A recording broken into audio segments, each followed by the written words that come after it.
की जय जय जय। श्रवण संस्कृति की नायक प्रातः स्मरणीय आचार्य भगवंत विद्यासागर जी महामुनि राज की जय जय जय। जय बोलिए आचार्य श्री समय सागर जी महाराज की जय जय जय। जय बोलिए गुणायतन प्रणेता शंका समाधान करता भावना योग प्रवर्तक तरुणाई के प्रखर वक्ता पूज्य मुनिवर श्री प्रमाण सागर जी महाराज की जय जय जय। मुनिवर श्री निर्वेक सागर जी संधान सागर जी महाराज की जय जय जय। मुनि संघ की जय जय जय। प्रिय बंधुओं, अतारी खेजरा जिला विदिशा में आयोजित देश के सर्वाधिक लोकप्रिय कार्यक्रम शंका समाधान में यहाँ उपस्थित एवं देश विदेश से जुड़े हुए सभी श्रद्धालुओं का, जो कि पारस चैनल, जिनवाणी चैनल एवं प्रामाणिक ऐप के माध्यम से इस कार्यक्रम का सीधा प्रसारण सकल दिगंबर जैन समाज विदिशा और आसपास की समस्त समाज की ओर से हार्दिक हार्दिक अभिनंदन करता हूं। बंधुओं, यह कार्यक्रम प्रारंभ करें। अपन इसके पूर्व प्रतिदिन की भांति पूज्य मुनि श्री के चरणों में चलते हैं। अपन मुनि संघ के चरणों में वंदन कर आशीर्वाद की मंगल भावना लेकर के शामिल हो जाए मेरे साथ। भो स्वामी नमोस्तु नमोस्तु नमोस्तु। बंधुओं, आज बड़ा ही अच्छा दिन है। आज हमारे बीच में संगत हमारे अशोक भैया जी, जिनके बड़े भैया डॉक्टर रविंद्र जी लेधौरा, जिनकी पुत्री प्रियंका सचिन जी ने यहाँ पर उपस्थित, जिन्होंने अपने बेटे के आज 8 वर्ष पूरे होने पर पूज्य मुनि से इन्होंने श्रावक के व्रत ग्रहण करवाए, संस्कार उनके हुए। मैं निवेदन करता हूँ अगर वो यहाँ पर हैं तो पूज्य श्री से आशीर्वाद पाए। साथ ही साथ उनकी बिटिया समृद्धि, जिनका आज जन्म दिवस भी है, वो आकर के पूज्य श्री से आशीर्वाद ले रहे हैं। जोरदार तालियां बजाकर हम उनको बहुत बहुत बहुत बहुत अभिनंदन कर रहे हैं। धन्य है ऐसा परिवार जो अपने बच्चों को 8 वर्ष पूरा होने पर मुनि श्री के चरणों में ला करके जिन्हें संस्कारित कराएं। मैं निवेदन करूंगा प्रथम प्रश्न के लिए मैं महाराज जी से निवेदन कर रहा हूं। महाराज जी, आपके माध्यम से ही है शंका समाधान का सत्र। आज के पहले प्रश्न के लिए उन्हें ही आमंत्रित कर लो, जिनका आज जो है 8 वर्ष पूरे और बड़े बाबा के अभिषेक के बाद अभी पूज्य महाराज श्री जी के कमलों से आज संस्कार भी जैसे बेटा सम्यक जो है अपना प्रश्न रखा और उसके बाद में तैयार रहेंगे अतिरिक्त कमिश्नर अपने बीच में, एडिशनल कमिश्नर साहब यहाँ पर है, पवन जी जैन साहब सपत्नी को यहाँ पर उपस्थित है, वे अपने तैयार है। प्रियंका सचिन जी सम्यक समृद्धि ललितपुर मुंबई। बोलो। नमोस्तु महाराज श्री। मेरा प्रश्न ये है कि मैंने संस्कार सिर्फ टीवी में देखे हैं, आज मेरा संस्कार खुद हुआ है, तो आपने जो संस्कार के नियम दिए हैं उन्हें कैसे पालन करना चाहिए? पहले तो मैं चाहूँगा इस बच्चे का जोरदार अभिनंदन करो। जिस बच्चे ने मुंबई से अपने माता पिता को इसी कार्य के लिए यहाँ तक लाया कि मुझे संस्कार लाना। बस इस संस्कार को निभाने का मतलब केवल ये है कि आज मैंने जैन दीक्षा ले ली। अभी तक जन्म से जैन था, अब मुझे कर्म से जैन बनना है। समझ गए? और जो व्रत आपने अंगीकार किए अष्टमूल गुणों के, उसको अपने हृदय में अंकित कर लो। प्राण निकल जाए तो भी अपने व्रत में खंडित नहीं करूँगा, ऐसी दृढ़ता रखोगे, तुम्हारे संस्कार पलेंगे, जीवन आगे बढ़ेगा। बहुत महाराज। पवन जी जैन सपत्नी कमिश्नर साहब तैयार रहेंगे और उसके बाद में तैयार रहेंगे शिल्पी अमरदीप जैन सागर। महाराज श्री के चरणों में त्रिवार नमोस्तु, मुनि संघ के चरणों में त्रिवार नमोस्तु। महाराज श्री, शंका यह है कि जो कर्म सिद्धांत है उसके बारे में सुनने में पढ़ने में आया है कि कर्मों का जो बंध होता है वो आप कोई भी हो, किसी भी स्थिति में हो, उसको आपको भोगना होता है, जो भी शुभ और अशुभ कर्मों के बंध हैं। लेकिन महाराज जी, कैसे वो उनकी तीव्रता को कम किया जाए ताकि कर्म का बंध भी कट जाए और कम से कम नुकसानी उसमें हो, हमारे परिणाम भी उस समय बड़े सरल और सहज बने रहें।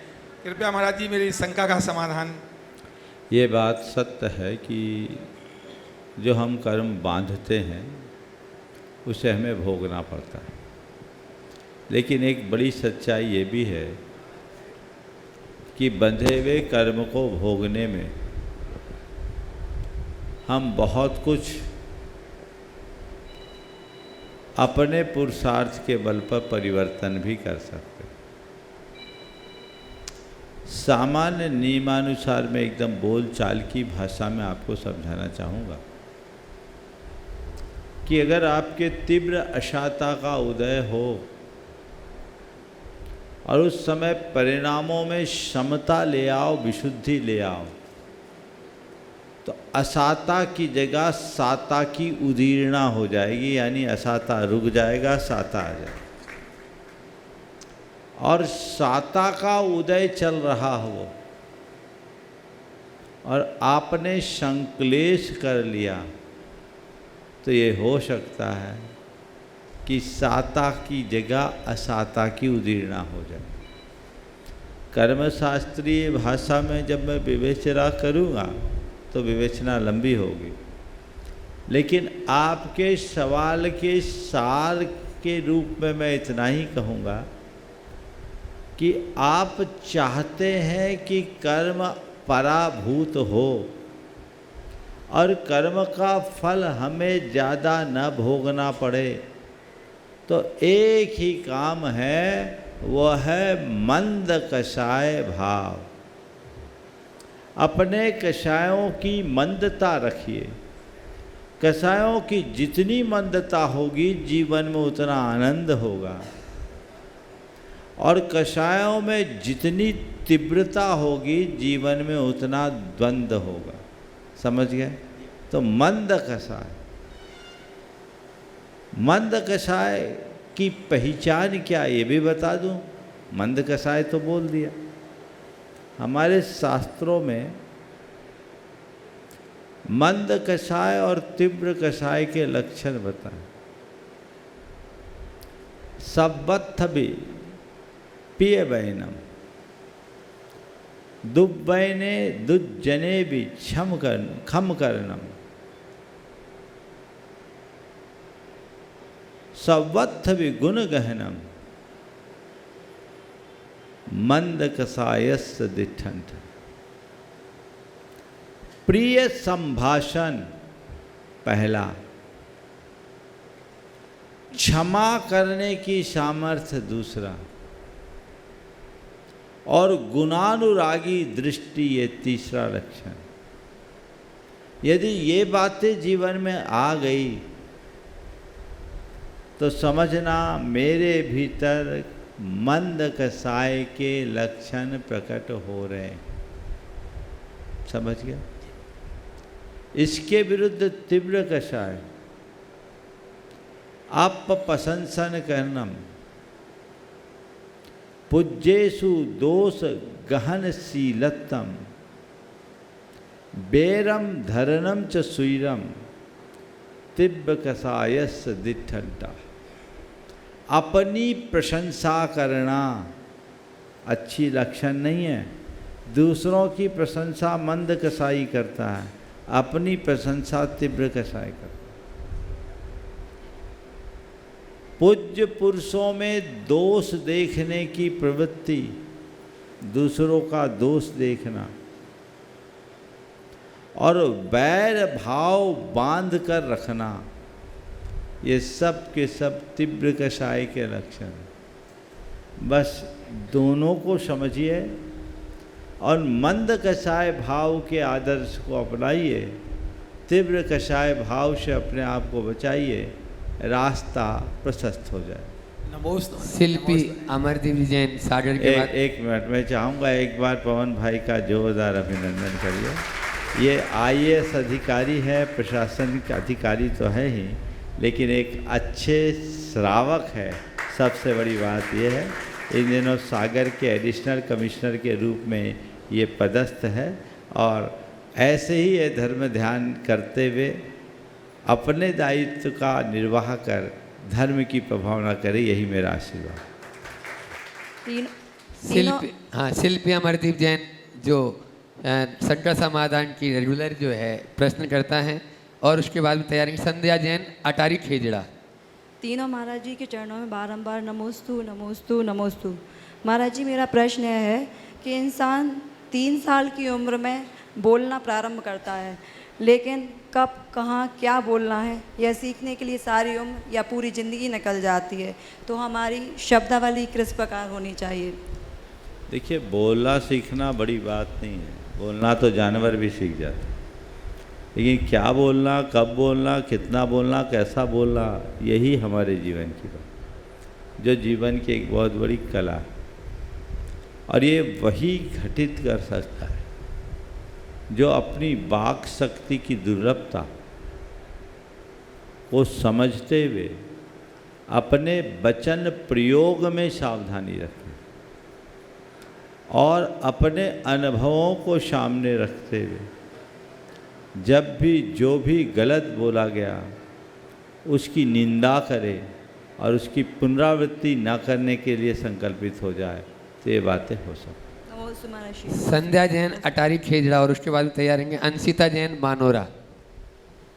महाराज जी के चरणों में नमोस्तु नमोस्तु। महाराज जी, जीवन में व्यक्ति बहुत संघर्ष करता है पर उसे सुख और संतुष्टि प्राप्त नहीं होती, क्यों महाराज फिर जी? से बोलो। जीवन में मनुष्य बहुत संघर्ष करता है पर उसको सुख और समृद्धि संतुष्टि प्राप्त क्यों नहीं होती? देखिए, संघर्ष करने के बाद भी अगर संतुष्टि नहीं हो रही, इसका मतलब अभी उसका संघर्ष लंबा चलना है, अभी उसे और संघर्ष करना चाहिए, और जब तक संतुष्टि ना हो तब तक संघर्ष जारी रखना चाहिए। लेकिन एक बात ये भी साथ साथ ध्यान रखना चाहिए, हम संघर्ष की दिशा क्या है, हम संघर्ष करें पर उससे पहले संघर्ष की दिशा तय करें। अंधेरा को भगाने के लिए कोई व्यक्ति लठ घुमाना शुरू करे तो पूरी ज़िंदगी लठ घुमाते रहेगा, अंधेरा नहीं भागेगा।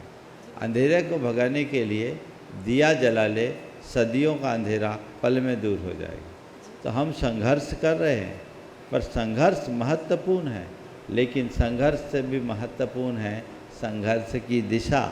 सही दिशा में अगर संघर्ष होगा तो नियमता उत्कर्ष होगा, जो जीवन के हर्ष का कारण होगा। लेकिन गलत दिशा में किया गया संघर्ष कोई परिणाम नहीं देगा। अंशिता जैन मानोरा के बाद में तैयार रहेंगे भूवी जैन ग्यारसपुर। महाराज, समस्त महाराज श्री के चरणों में बारंबार नमोस्तु। महाराज श्री, मेरा प्रश्न यह है कि जाप करते समय मन विचलित क्यों होता है एवं जमाई व आंखों से आंसू क्यों आते हैं? महाराज श्री, मेरी शंका का समाधान कीजिए। देखिए, मन विचलित इसलिए होता कि बाकी टाइम तो हम अपने मन को लगाए रखते हैं, जाप के समय हम अपने मन को खुला छोड़ देते हैं तो मन इधर उधर भागने लगता है। अगर जाप के समय भी मन लगाने की कोशिश शुरू कर दे ओम, तो मन नहीं भागेगा। तो मन को लगाना चाहिए अभ्यास। और जमाई और आँखों में आंसू अपनी रुचि की कमी को दर्शाते हैं। जब हम रुचिपूर्वक करें तो जमाई नहीं आ सकती, आंसू भी कम। उत्साह से करें, और कभी कभी थकान आदि के कारण होता है तो हल्का एक्सरसाइज करके जाप करें तो ये भी ठीक है। भूवी जैन ग्यारसपुर के बाद तैयार रहेंगे धन्नालाल जी, प्रवीण जी, पीयूष जी जैन अटारी खेजड़ा। नमोस्तु महाराज जी। मेरा प्रश्न ये है, शरीर में रोग हो, पलंग पर सोए पड़े रहने हो, तब धर्म कैसे हो? शरीर में रोग हो, पलंग पर सोए पड़े रहे तो धर्म कैसे हो? देखो, सबसे पहला धर्म तो रोग में विचलित नहीं होना और रोग को कर्म का तीव्रोदय मान कर सहन करना, ये सबसे बड़ा धर्म। समझ गए? समता रखो, पड़े पड़े नमोकार जपते रहो, अपने मन की सहनशीलता को बढ़ा दो, ये भी रोग का समाधान। धन्नालाल जी, प्रवीण, पीयूष अटारी खेजड़ा के बाद तैयार रहेंगे अनेकों संस्थाओं से जुड़े हुए और गुणायतन के शिरोमणि संरक्षक प्रेमचंद जी प्रेमी, जो दयोदय के अध्यक्ष भी हैं। नमोस्तु महाराज श्री। सकल दिगंबर जैन समाज विदिशा एवं अटारी खेड़ा की ओर से मंचासीन विराजित समस्त मुनि संघ के चरणों में नमोस्तु। छुल्लक महाराज जी के चरणों में क्षामी और ग्राम अटारी खेड़ा में बाहर से पधारे हुए समस्त अतिथियों का वंदन अभिनंदन। महाराज श्री, लोक जीवन व्यवहार पर आधारित जिज्ञासा यह है कि मनुष्य की मृत्यु उपरांत जो अर्थी जाति है उस पर मखाना एवं रुपया पैसा फेंका जाता है। इसी परिप्रेक्ष्य में दूसरा प्रश्न यह है कि मनुष्य जघन्य से जघन्य अपराध करता है, इसके बावजूद भी भाई नमक की चोरी नहीं करता। कृपया उक्त दोनों जिज्ञासाओं का समाधान करने की कृपा करें। नमस्ते महाराज श्री। ये बात, पहला जो सवाल है, मरणोपरांत शव यात्रा के समय मखाने और सिक्के क्यों फेंके जाते हैं? मुझे ऐसा प्रतीत होता है कि ये सब इसलिए फेंके जाते हैं कि ज़िंदगी भर जिसको जोड़ा वो छोड़ के जा रहा है, ये सब व्यर्थ है, छोड़ो, दुनिया के लोग इसे समझे, ये दर्शाने के लिए। और मखाना तो रत्न का एक प्रतीक समझ लो, रत्न नहीं फेंक पा रहे तो रुपये, पैसे, रत्न, मेवे सब हम फेंक रही है, उसका प्रतीक होगा। दूसरा, सबकी चोरी होती है, नमक की चोरी क्यों नहीं होती? क्योंकि नमक के बारे में कहा जाता है नमक हमारे ईमान का प्रतीक है।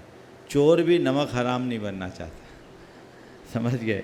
इसलिए समझ लो कि नमक हरामी कितनी गंदी चीज़ है, इससे बचना चाहिए। नमोस्तु महाराज। त्रय मुनिराजों के चरणों में बारंबार नमोस्तु। भगवान, बुद्धि जहाँ रुक जाती है वहाँ श्रद्धा और विश्वास के द्वारा मनुष्य सफलता के मार्ग को प्राप्त करता है।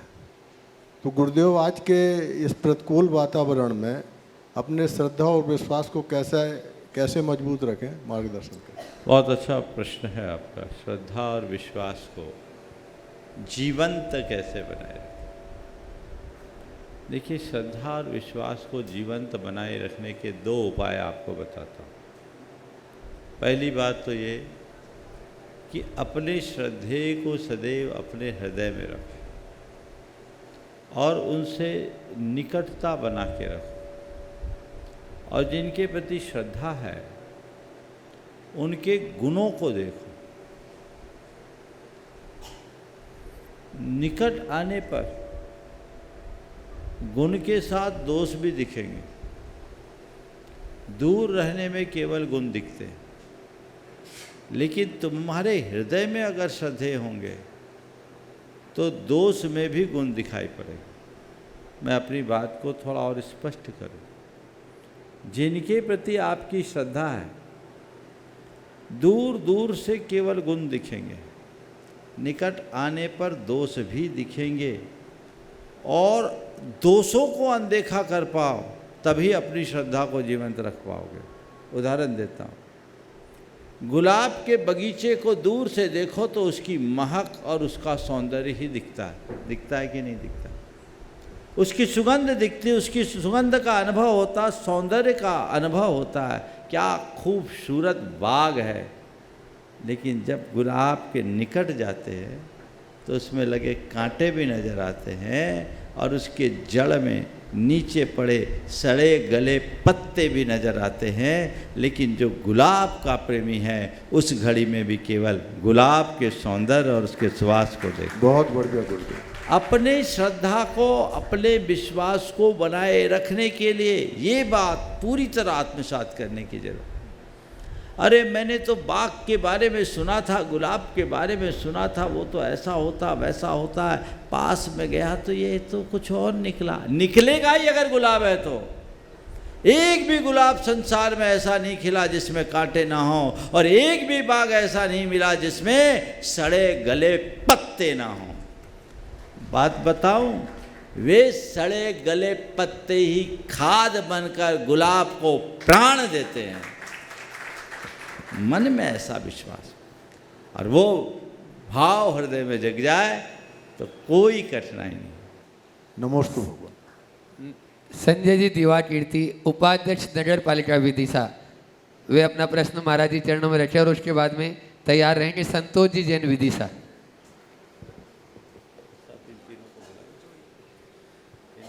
गुरुवर के चरणों में बारंबार नमोस्तु। गुरुवर, मेरी जिज्ञासा है, मैं राजनीतिक व्यक्ति हूँ, राजनीतिक एवं सामाजिक दायित्व निभाते हुए धर्म का पालन कैसे करूँ, वो भी निष्कलंक? देखो, राजनीतिक और सामाजिक दायित्व का निर्वाह करते हुए धर्म का पालन कैसे करूं? तो पहले एक नीति बना लो, राजनीति मेरे बाहर का जीवन है और धर्म मेरे जीवन अंदर का जीवन। जब मैं राजनीति करूं तो केवल बाहर की बात करूं, लेकिन जब अंदर की बात करूं तो राजनीति को गौण कर दूं, समाज नीति को गौण कर दूं, धर्म नीति को आत्मसात करूं। तो दोनों चीज़ें अपनी हैं। मेरा व्यक्तिगत जो उत्थान होगा वो मेरे धर्म से होगा, और राजनीति या समाज सेवा से जो कुछ होगा इसमें मैं औरों का कल्याण करूँगा। और औरों का कल्याण करने में भी मैं तभी समर्थ हो पाऊंगा जब अपने आप को समर्थ बना सकूंगा। तो धर्म को अपना परम कर्तव्य मानते हुए धर्म को अपने जीवन का सर्वकालिक कर्तव्य मानो और राजनीतिक अवसरों को अल्पकालिक कर्तव्य मानकर आगे बढ़ो। नमोस्तु गुरु। संतोष जी जैन विदिशा अपना प्रश्न रखेंगे। और आज धीरे धीरे इतनी गर्मी के अंदर भी गुरुवर के चरण विदिशा की ओर बढ़ते चले जा रहे हैं और जैसे जैसे विदिशा पास में आ रहे हैं विदिशा वाले भी एक्टिव हो रहे हैं। आज यहाँ पर पूरी कमेटी यहाँ पर है और अध्यक्ष जी और महामंत्री जी सकल दिगंबर जैन समाज विद्या शैलेंद्र जी और प्रदीप जी अपने स्थान पर खड़े हो जाएंगे अपनी टीम के साथ में और वो भी प्रश्न करेंगे। ओ प्रश्न है क्या? चलो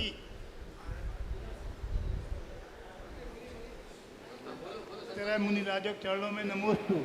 महाराज जी, हम कैसे पहचानें कि हम सम्यक दृष्टि हैं या मिथ्या दृष्टि हैं? या अपने पंच परमेष्टि को पूजने से ही सम्यक दृष्टि कहलाएंगे या और कुछ? देखो, हम कैसे जाने हम सम्यक दृष्टि या मिथ्या दृष्टि? तो ये देखो, मेरे भीतर मिथ्यात्व के कोई चिन्ह तो नहीं है। अगर मिथ्यात्व के कोई लक्षण दिख रहे हैं तो समझ लेना मामला गड़बड़। मिथ्यात्व के लक्षण नहीं दिख रहे हैं तो अपने आप को सम्यक दृष्टि मानो और सम्यक्तोचित गुणों को अपने भीतर विकसित करने का पूर्ण प्रयत्न करो। यदि ये होगा तो हमारा रास्ता अपने आप प्रशस्त हो जाए। ठीक।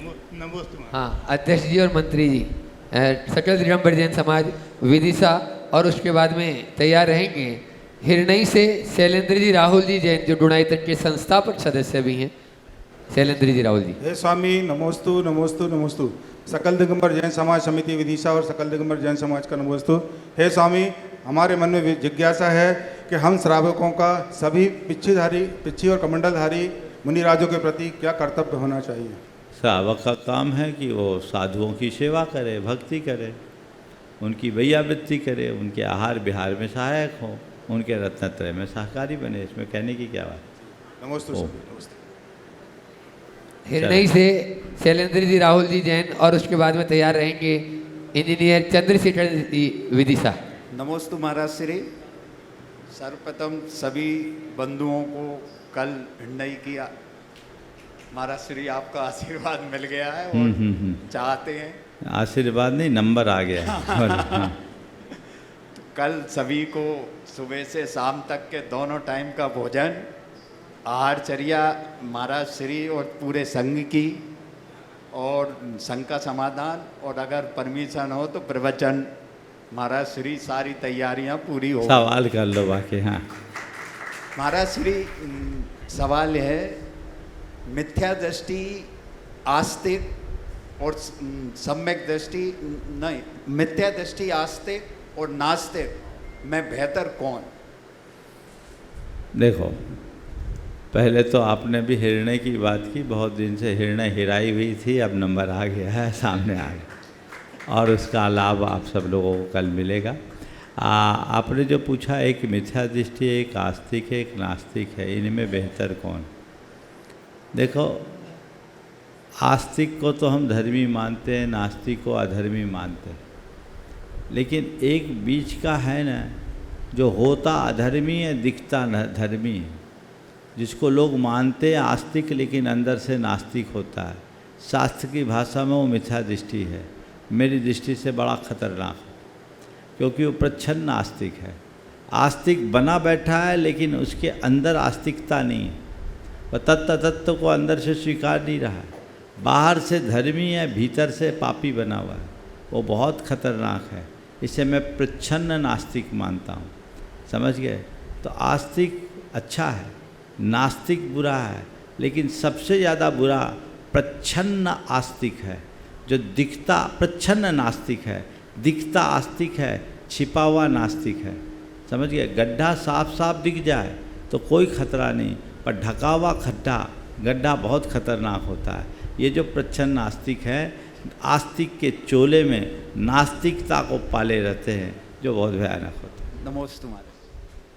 इंजीनियर चंद्रशेखर जी विदिशा के बाद में तैयार रहेंगे। पंच कल्याण कमेटी यहाँ पर उपस्थित है विदिशा की, वे भी तैयार रहें। मुनि संघ के चरणों में मेरे और मेरे परिवार की तरफ से बारंबार नमोस्तु नमोस्तु नमोस्तु महाराज। महाराज श्री, हमें ज़िंदगी में सीखने के लिए एकलव्य की तरह होना चाहिए या अर्जुन की तरह? फिर से बोलो। हमें ज़िंदगी में कुछ सीखने के लिए एकलव्य की तरह होना चाहिए या अर्जुन की तरह? और महाभारत के पात्र एकलव्य का बाद में क्या हुआ? देखिए, ज़िंदगी में सीखने के लिए एकलव्य हो या अर्जुन, मैं तो कहता हूँ सीखने का मौका हो तो सीख लो। अगर द्रोणाचार्य सामने हो तो अर्जुन बन जाओ, अब परोक्ष में हो तो एकलव्य बन जाओ। मैं सबको एकलव्य बनने की सलाह नहीं दूंगा, पर इतना जरूर कहूँगा, एकलव्य बनो या न बनो, एक लक्ष्य बनो।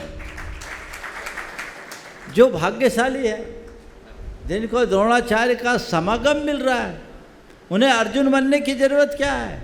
उन्हें एकलव्य बनने की ज़रूरत क्या है? एकलव्य का आदर्श तो उन अभागों के लिए है जिन्हें द्रोणाचार्य का प्रत्यक्ष सानिध्य नहीं मिल रहा है। लेकिन उनको मैं महाअभागा मानता हूँ, जो द्रोणाचार्य के चरणों में रहने के बाद भी अर्जुन नहीं बन पाते, वो अटके भटके रहते हैं, उनके जीवन का कभी उद्धार नहीं होगा। इसलिए अपने आप को भाग्यशाली मानो कि मैं इस धरती के उन भाग्यशाली लोगों में हूँ जिन्हें सीधे द्रोणाचार्य का सानिध्य मिला है, और अब मुझे अर्जुन बनकर अपने जीवन को धन्य करना है, ये लक्ष्य होना चाहिए, तो जीवन तभी आगे बढ़ेगा। आज इस सभा में महाभारत के पात्र एकलव्य का बाद में क्या हुआ? एकलव्य का बाद में क्या हुआ उसको जानने की जरूरत क्या है? एकलव्य का काम हो गया, यही बहुत कुछ है। नमोस्तु महाराज। आज जो आगामी यहाँ 3 से विदिशा में 3 तारीख से 8 तारीख तक पंच कल्याण होना है, उसके लिए जानकारी मैं चाहूँगा। अपने बीच में प्रतिष्ठाचार्य बाल ब्रह्मचारी अशोक भैया जी यहाँ पर हैं, वे अपनी बात रखेंगे। और उसी के दौरान यहाँ पर पंच कल्याण कमेटी के अध्यक्ष बसंत जी, उपाध्यक्ष पंकज जी, और साथ में निरंजन जी पाटनी, कार्याध्यक्ष पंकज जी और निरंजन जी पाटनी यहाँ पर उपस्थित हैं। वे अपना प्रश्न रखेंगे। उसके पहले अपनी बात अशोक भैया, सचिन जी भी साथ में आ जाएं। सब पूरी जो ट्रस्ट पंच कल्याण कमेटी है, शीतल नाम के अध्यक्ष है, सचिन जी भी साथ में रहेंगे। अपनी बात कर लो, फिर भैया जी। सकल जैन समाज भी एक साथ हो जाए। दिगंबर जैन समाज भी वहीं पहुँच जाए। सकल दिगंबर जैन समाज और पंच कल्याण कमेटी, शीतलधाम कमेटी, शीतलधाम ट्रस्ट कमेटी, सभी सदस्य बोलो। पहले चंद्रशेखर जी। हाँ,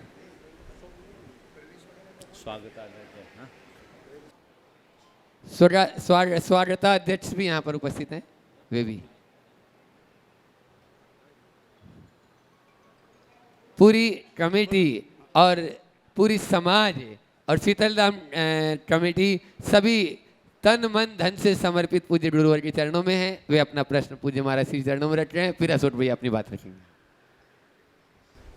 आप बोलो, आप बोलो। बोलो आचार्य गुरुवर श्री विद्यासागर जी महाराज की जय। गुरुवर श्री प्रमाण सागर जी महाराज की जय। समस्त संघ की जय। गुरुदेव, आपके चरणों की कृपा से विदिशा नगर में बहुत उत्साह के साथ पंचकल्याणक की तैयारियां तो चल ही रही हैं। मेरा और सभी लोगों को ये विदित है, पूरे देश में लोगों के भी फ़ोन आ रहे हैं और हमारी व्यवस्थाएं संपूर्ण बहुत अच्छे से हो रही हैं।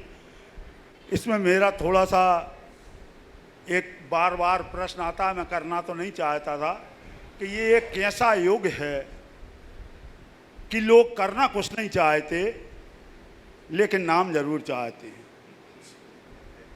इस युग में अगर कोई करता है तो उसमें देखते हैं कि इसकी चड्डी फटी है कि पजामा फटा है, क्या उसका काम वाम नहीं देखते। ये युग का प्रभाव है या मनुष्य के मस्तिष्क की सोच है? भगवान थोड़ा सा इस पर प्रकाश जरूर डाल। देखिए, आपने जो कहा है, ये कैसा युग है कि लोग करना नहीं चाहते पर नाम जरूर चाहते हैं। ये युग नहीं है, ये आज का योग है। और ये योग भी नहीं है, इस युग का रोग है। क्या बोलूं? रोग है, सब जगह ऐसा। जो करना नहीं चाहते नाम चाहते हैं। तो मैं तो सब जगह कहता हूँ जिनको नाम चाहिए उनको नाम लेने दो। जो काम पर भरोसा रखते हो काम करते रहो। और एक बात सदैव याद रखो, हमारे देश में कर्म योगियों को पूजा जाता है, नाम के योगियों को नहीं। इसलिए नाम चाहने वाले हर युग में रहते हैं, लेकिन जो काम के प्रेमी होते हैं वो केवल और केवल काम करते हैं। सब जगह यही लक्ष्य रखना चाहिए। मैं आप सबसे एक कहना चाहूँगा, जिन्हें कोई अच्छा काम करने का मौका मिले, कभी भी, ये सवाल तुम्हारे पंचकल्याण के विदिशा को लेकर नहीं है, मैं समझ रहा हूँ, ये जगत व्यापी सवाल है। और आपके इस सवाल के माध्यम से एक संदेश सबको मैं देना चाहता हूँ कि कभी यदि तुम्हें कोई काम करने का मौका मिले, पूरे प्राणों से जुटकर उसे अंजाम दे दो। नाम की सोचो भी मत, नाम तो अपने आप होता है। और जो नाम को पकड़ करके बैठ जाते हैं उनको नाम मिले न मिले इसमें संशय है, बदनाम जरूर होते हैं। इसलिए हमें काम पर भरोसा रखना चाहिए, नाम की चिंता और चाह नहीं रखनी चाहिए, बदनाम होने का काम कभी नहीं करना चाहिए। सभी को आशा। इस पंचकल्याण प्रतिष्ठा और थोड़ा सा पंकज भी पूछेंगे। हाँ बोलो। मैं आपके चरणों के आशीर्वाद से जो पंचकल्याणक होने जा रहा है विदिशा में, मैं ये चैनल के माध्यम से पूरे देश के लोगों को आमंत्रित करता हूं कमेटी की तरफ से, और सारी व्यवस्थाएं बहुत अच्छे से सभी को संपूर्ण व्यवस्थाएं मिलेंगी, इस बात का मैं वचन देता हूं गुरुदेव के चरणों में। नमस्ते। पंकज। महाराज जी के चरणों में बारंबार नमोस्तु। महाराज जी, मेरा सवाल नहीं है, आप जैनों के संत नहीं, आप जन जन के संत हैं। प्राणी मात्र के प्रति आपके मन में दया, प्रेम और करुणा का भाव है। यूएनओ ने कल एक रिपोर्ट जारी करी कि पूरी दुनिया में 5 लाख करोड़ पेड़ों की कमी है। 5 लाख करोड़ पेड़ों की कमी हुई है।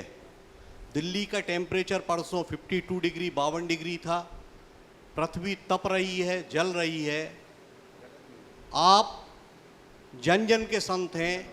अगर आपकी एक अपील, आपका एक बार कहना, लोगों को ये कहना कि वृक्षारोपण के लिए अगर आप एक बार कहेंगे तो लाखों पेड़ एक दिन में लग जाएंगे और सुरक्षित हो जाएंगे, और पृथ्वी को बचाने के लिए हम लोग आपके माध्यम से सजग होकर इस ओर आगे बढ़ सकें। देखिए, पंकज भाई ने बहुत ही ज्वलंत और अहम प्रश्न यहाँ उपस्थित किया है। ये प्रश्न बहुत ही गंभीर, संवेदनशील और सामयिक प्रश्न है। हमें इस पर विचार करना चाहिए। अब मैं चाहता हूँ इसकी शुरुआत पंचकल्याणक से ही होनी चाहिए। नमोस्तु भगवान, नमोस्तु। पंचकल्याणक समिति यह तय करे आपस में चर्चा करके कि इस प्रतिष्ठा के उपरांत हम लोग इतने पेड़ लगाएंगे, ये घोषणा करें। अभी तत्काल घोषणा करने की ज़रूरत नहीं है, चर्चा हो जाने दो। लेकिन पेड़ लगाना ये बात जच गई। और मैं तो कहता हूँ, अब अभी तो पेड़ लगाने का मौसम नहीं है, पर जुलाई अगस्त के महीने में जब उसका मानसून आने के बाद उसका समय आएगा, मुझे लगता है सरकार भी इसमें नीतियाँ बनाएगी, पेड़ के लिए भूमि उपलब्ध कराएगी। जैन समाज नहीं, जितने लोग इस कार्यक्रम को देख और सुन रहे हैं, प्रत्येक व्यक्ति ये लक्ष्य बनाए। मेरे ख्याल से अगर 10 लाख लोग भी इस कार्यक्रम को नियमित सुनते हैं और एक व्यक्ति 10 पेड़ लगाने का संकल्प ले तो 1 करोड़ पेड़ यहाँ हो सकता है। बहुत छोटी सी बात है। ये अभियान अपने से शुरू करे और एक व्यक्ति यदि 10 लोगों को प्रेरणा दे तो आप सोच लीजिए 10 करोड़ पेड़ हो सकते हैं। तो ये बहुत बड़ा लक्ष्य नहीं है। हमें प्रकृति को संरक्षित करना है अगर प्रकृति सुरक्षित रहेगी तो हमारा जीवन सुरक्षित रह पाएगा। अगर हम ठीक ढंग से सांस न ले पाएँ, हमें हवा न मिले, हमें पानी न मिले, तो फिर क्या होगा? लोग झुलस रहे हैं। आपने दिल्ली के टेम्परेचर की बात सुनाई, सुनकर के मन तो सिहरता। क्या स्थिति हुई होगी 52 टेम्परेचर में? पशु पक्षियों की, झुग्गी झोपड़ियों में रहने वाले लोगों की, जो लोग एयर कंडीशन में रहते हैं उन्हें तो शायद इसका एहसास नहीं हो रहा होगा, लेकिन सड़क पर रहने वाले लोगों की दशा क्या होगी? थोड़ा उनके विषय में भी सबको सोचना चाहिए। और अल्टीमेटली असर तो आपको भी उस पर, आप भी उसके शिकार होंगे ही होंगे। इसलिए पूरे देश नहीं, विश्व के लोगों को पहल करनी चाहिए। 10 लाख करोड़ पेड़ की, 10 लाख ना, 5 लाख करोड़ पेड़ों की आवश्यकता है, तो उसके लिए प्रत्येक व्यक्ति को पहल करनी चाहिए और न केवल पेड़ों को लगाना चाहिए, अपितु पेड़ों को संरक्षित करने का भी पूर्ण प्रयत्न करना चाहिए। यदि ऐसी पहल हो जाए तो मुझे नहीं दिखता कि आने वाले समय में किसी तरह की समस्याएं गहरी होगी। इस दिशा में पहल कीजिए, आगे बढ़िए। हर कोई बच्चा एक इस मुहिम का हिस्सा बने। मैं महिलाओं और युवाओं से इस विषय में विशेष कहूँगा, ये एक अभियान चलाए। इसके लिए महिलाएं संगठित होकर के आगे आए, युवा भी संगठित होकर के आगे आए। युवा एक दूसरे को प्रेरित और प्रोत्साहित करे। विद्यालयों और विश्वविद्यालयों में इसके लिए उपक्रम प्रारंभ किया जाए। सब मिलकर सामूहिक प्रयत्न किया जाए तो इस बात में कोई संशय नहीं कि हम इस लक्ष्य को पूर्ण कर सके। सबका ये लक्ष्य बने, सबकी ये प्राथमिकता हो, ऐसा प्रयास होना चाहिए। हाँ, गुरुदेव के चरणों में नमोस्तु। हाँ, इससे पंच कल्याणी प्रतिष्ठाचार्य बाल ब्रह्मचारी अशोक भैया जी अपनी बात रखेंगे और उसके बाद में भोजनशाला टीम यहाँ पर पूरी तैयार रहेगी। पूज्य महाराज श्री चरणों में। जय बोलो देवाधिदेव 1008 आदिम तीर्थंकर श्री आदिनाथ भगवान की, श्री धर्मनाथ भगवान की, वर्तमान शासन नायक श्री महावीर भगवान की, 24 तीर्थंकर भगवंतों की, संत श्रोमणी 108 आचार्य गुरुवर श्री विद्यासागर जी महामुनिराज की, पूज्यवर मुनि श्री प्रमाण सागर जी महाराज की, समस्त मुनि संघ की। बंधुओं, बहुत पुण्यशाली परिवार है। बहुत लंबे समय से मणिधर परिवार जिन्होंने इस जिनालय का निर्माण करवाया है, महाराज श्री के मंगल आशीष से, महाराज श्री के मंगल निर्देशन में संपूर्ण जिनालय बनकर के तैयार हुआ है और बहुत ही अद्भुत सुंदरतम जिनबिंब को, प्रतिमा जी को विराजमान किया हुआ है। और ऐसा लग रहा था कि शायद यह पंचकल्याणक करने के लिए भगवान जी को ही, जहां महाराज जी विराजमान है वहां लेकर के जाना पड़ेगा।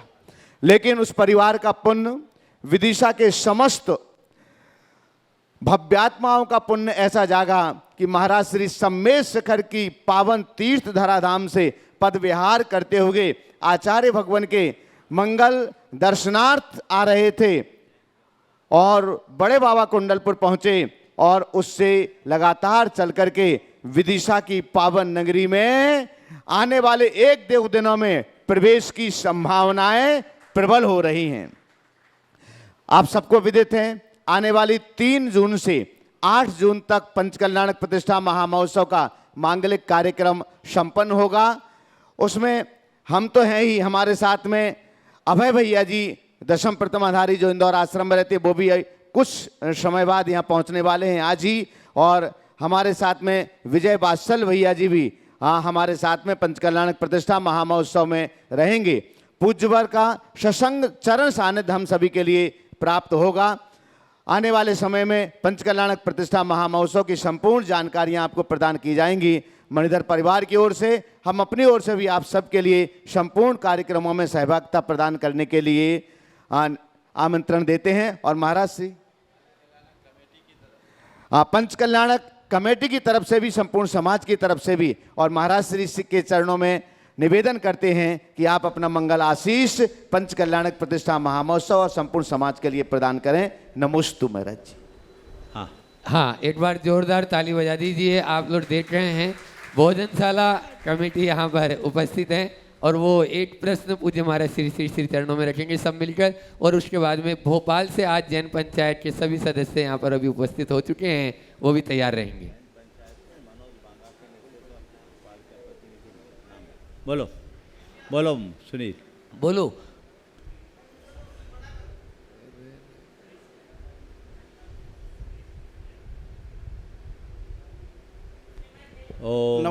नमोस्तु महाराज जी, नमोस्तु नमोस्तु। सबसे पहले तो आज भोजनशाला कमेटी इस बात का संकल्प कर रही है कि इस साल 1000 पेड़ हमारे लोगों के द्वारा लगाए जाएंगे। महाराज जी एक प्रश्न है। बहुत अच्छी बात है, हाँ बोलो।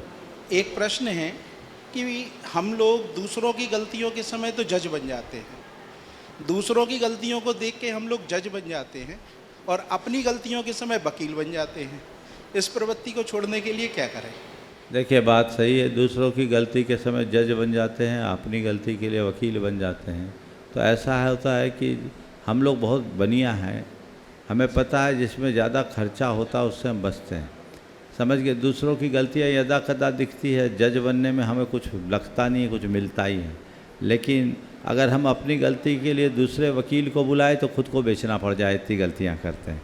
इसलिए लोग खुद ही वकील बन जाते हैं, ये लोगों की टेंडेंसी हो गई। दरअसल व्यक्ति को होना ये चाहिए कि उसे अपनी गलतियों का ठीक तरीके से विश्लेषण करना चाहिए, जांच परख करनी चाहिए और देखना चाहिए कि अगर मेरी कोई गलती है तो मैं उसको सुधारूं। नमस्ते महाराज जी, नमस्ते। मनोज जी बांडा के नेतृत्व में नमस्ते गुरुदेव। जैन पंचायत भोपाल के सभी सदस्य यहाँ पर उपस्थित हैं।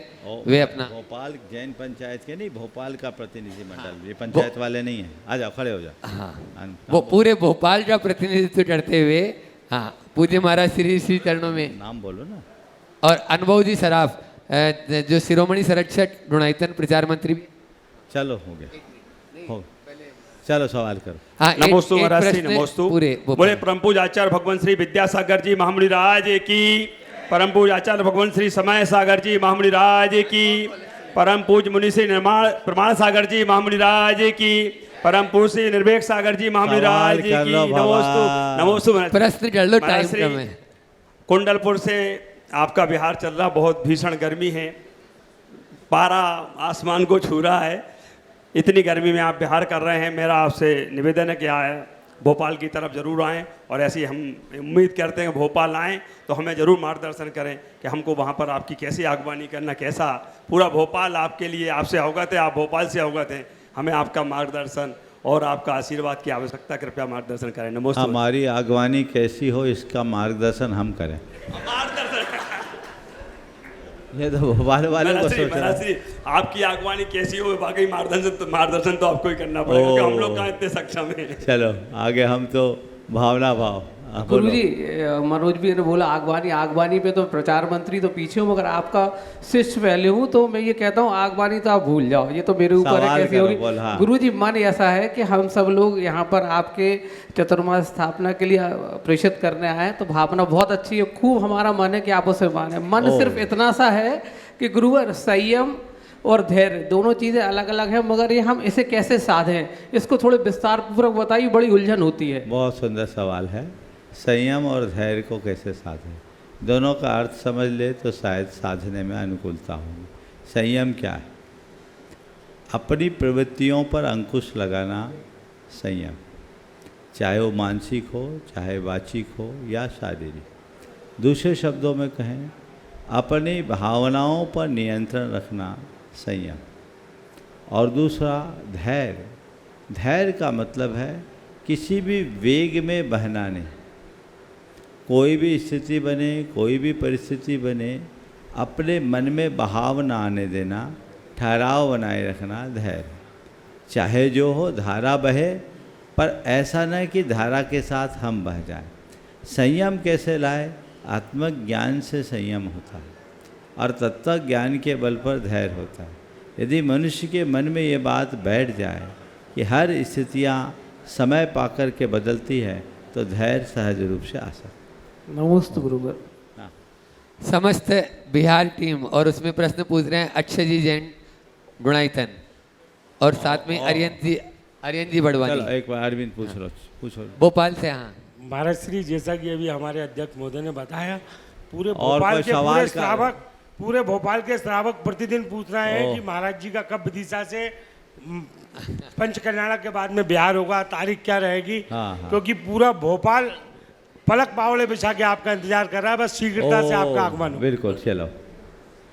बिहार टीम के पूरे सदस्यों के लिए एक बार जोरदार ताली बजा दीजिए बंधु। और वो प्रश्न कर रहे हैं अक्षय जी जैन और अरियन जी बड़वानी, और उसके बाद में दीपक जो डेकोरेटर्स है बेरखेड़ी, वो तैयार रहेंगे। पहले महाराज जी का। नमोस्तु महाराज जी। महाराज जी, मेरी शंका है, ना करने के बहाने हजार मिल जाते हैं, ना करने के बहाने हजार मिल जाते हैं। गुरुदेव, हौसला हनुमान जी जैसा कहाँ से लाएं कि जरूरत पड़ने पर पहाड़ भी फूल की तरह सहज बनाकर उठा लाएं? ना करने के बहाने हजार हो जाते हैं, हौसले हनुमान की तरह कैसे लाए कि ज़रूरत पड़ने पर पहाड़ को भी फूल बना दें, फूल बन जाए। देखिए, हनुमान जैसा हौसला अगर अपने जीवन में लाना चाहते हैं तो कुछ मत करो, हनुमान जैसा समर्पण ले आओ, हौसला अपने आप आ जाएगा। समझ गए? लोग हौसला तो चाहते हैं, समर्पण कहाँ चाहते हैं। सच्चे अर्थों में देखा जाए तो हनुमान जी की जो शक्ति थी, वो शक्ति हनुमान की नहीं, उनकी राम भक्ति की थी। मनुष्य के मन में जब समर्पण जगता है तो चीज़ें अपने आप सहज होने लगती है।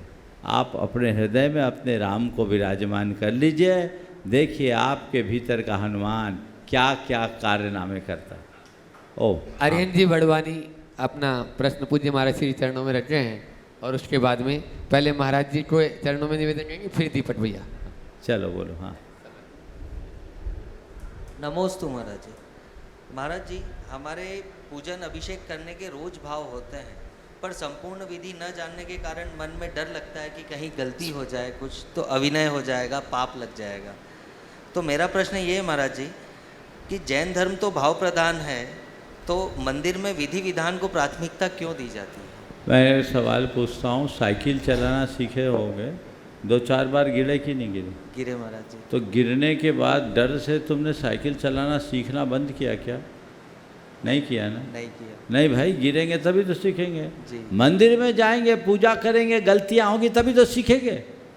गलती ना हो जाए इस डर से पूजा ना करना कतई समझदारी नहीं है। गलती भी हो जाए तो पूजा करो, और आखिरी में तो भगवान से क्षमा मांग ही लेते, बिन जाने वा जानते रही टूट जो कोई, तुम प्रसाद ते परम गुरु सो सब पूरन होए। भगवान तो क्षमा की मूर्ति हैं, वे सब पूरा कर देते हैं, इसलिए कुछ सोचने की जरूरत नहीं है। आगे। नमोस्तु महाराज जी। हाँ बोलो। हाँ, दीपक डेकोरेटर्स बेरखेड़ी। नमोस्तु महाराज जी। मैं दीपक टेंट बेरखेड़ी। महाराज जी, हम गुरु सेवा में तत्पर रहते हैं। जब भी राहतगढ़ से राजेश भैया या नवीन भैया जी का फ़ोन आता है, गुरुजन की सेवा में हम लोग तत्पर लगे रहते हैं। अध्यक्ष हमने बहुत से देखे, लेकिन राजेश भैया जैसे नहीं देखे। और मेरा सुझाव यही है कि गुरु जी हमें आशीर्वाद दो, हम गुरु तत्पर सेवा में लगे रहें। बहुत बहुत आशीर्वाद। चल, दोनों हाथ जोड़ते हुए पूज्य महाराज श्री चरणों में नमोस्तु करते हुए, महाराज जी आप तो निशंक हैं, आपकी शंका के माध्यम से हम सब कुछ समाधान प्राप्त हो रहा है, इसी भावना के साथ में पूज्य महाराज श्री चरणों में नमोस्तु महाराज जी।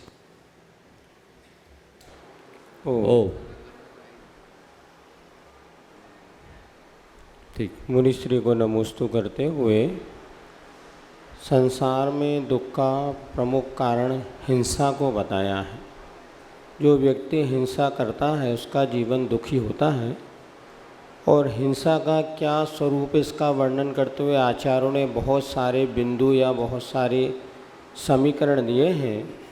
उसमें एक समीकरण ऐसा भी आता है कि एक व्यक्ति हिंसा करता है तो भी हिंसा के पाप का भागीदार नहीं बनता।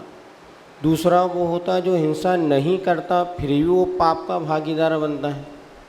आखिर यह समीकरण को हम कैसे समझे कि हिंसा करता हुआ भी कोई पापी है और दूसरा हिंसा करता नहीं करता हुआ भी वो पापी है, दोनों में कैसे समझे? बहुत अच्छा सवाल महाराज जी ने उपस्थित किया। हिंसा करने वाला पापी है तो जाहिर है, पर कई बार ऐसा होता है कि हिंसा किए बिना भी पाप के भागीदार बन जाते हैं। कब? जब आप हिंसा करने वालों की अनुमोदना करते हैं अथवा उसे प्रत्यक्ष अप्रत्यक्ष सहयोग देते हैं। पाप और पुण्य की बात तो मैं बाद में करूँगा, भारतीय दंड विधान जो भारतीय न्याय संहिता के हिसाब से देखा जाए, यदि कोई व्यक्ति किसी की हत्या करता है तो उसे तो हत्यारा माना ही जाता है, लेकिन जो उस हत्या करने में किसी भी प्रकार से प्रत्यक्ष अप्रत्यक्ष सहयोगी बनता है उसे भी उसका भागीदार माना जाता है। तो जैसे दंड विधान के अनुसार वो भागीदार माना जाता है, वैसे ही धर्म विधान के अनुसार भी न करते हुए भी वो भागीदार बनता है। तो आजकल आप लोग रोज़ ऐसा कर रहे हो, आप घर बैठे जितने भी टीवी के प्रोग्राम देख रहे हो, चाहे वो न्यूज़ के चैनल्स हो, चाहे अन्य जितने भी आपके चैनल हैं, उनमें आप जो भी दृश्य दिखाए जाते हैं आप उनकी अनुमोदना करते हो, मन ही मन प्रसन्न होते हो, हिंसा का समर्थन करते हो और आप हत्यारे बन जाते हो। करोड़ों लोग पाप के भागीदार बनते हैं। ऐसे पाप भागित्व से अपने आप को बचाना चाहिए और उसके लिए उसी तरह का प्रयत्न करना चाहिए, करना चाहिए। उस वैसा प्रयास करेंगे तभी आप उस हिंसा के पाप से बच सकेंगे। सभी को 2 मिनट बाकी। हाँ, चलो दूसरा सवाल करो। कल की चर्या और कल का और इसी तरह ये जितने भी गेम्स हैं मोबाइल में, पबजी वगैरह जितने भी गेम हैं, वे सारे गेम महा अनर्थकारी हैं। ये हिंसा प्रधान गेम्स हैं, इनसे बचना चाहिए। भावों से जिसमें हिंसा हो गई आपको हिंसक बना दिया और वह आपके जीवन के लिए भयानक रूप ले सकता। कल प्रातःकाल का बिहार यहाँ से हिरनई के लिए होगा। और हाँ अजय चलिए। हाँ अमित जी बोलो। महाराज भोपाल जी, हम ट्रस्ट में कार्य करते हैं, वो सामाजिक धार्मिक आमनाओं के लिए हम जैन समाज के लिए कार्य करते हैं। जब हमारे दिगंगत जैनत और तेरहपंथी आमनाओं पे आँच आए तो हमको ट्रस्ट को हमें किस दिशा में कार्य करना चाहिए, क्योंकि जिनसे को जो आँच आने वाले हैं जो लोग हैं वो भी हमारे अपने ही रहते हैं, वो हमारे समाज के ही रहते हैं, तो हम उस समय क्या करें? आप जिस भी संस्थान से जुड़े हैं आपकी जिम्मेदारी है कि उसके उद्देश्यों की पूर्ति करें और उसके उद्देश्यों में जो भी बाधक कारण आते हैं उनको अपनी कुशलता से निवारण करें। यदि हम अपने मूलभूत उद्देश्यों से भटक जाएंगे तो फिर हमें ऐसे जिम्मेदारी लेने का कोई औचित्य नहीं होगा। तो लोग जो पदों पर बैठते हैं, जिम्मेदार पदों पर बैठते हैं, उन्हें अपने जिम्मेदारी का एहसास करते हुए काम करना चाहिए। बोलिए परम पूज्य आचार्य गुरुवर श्री विद्यासागर जी।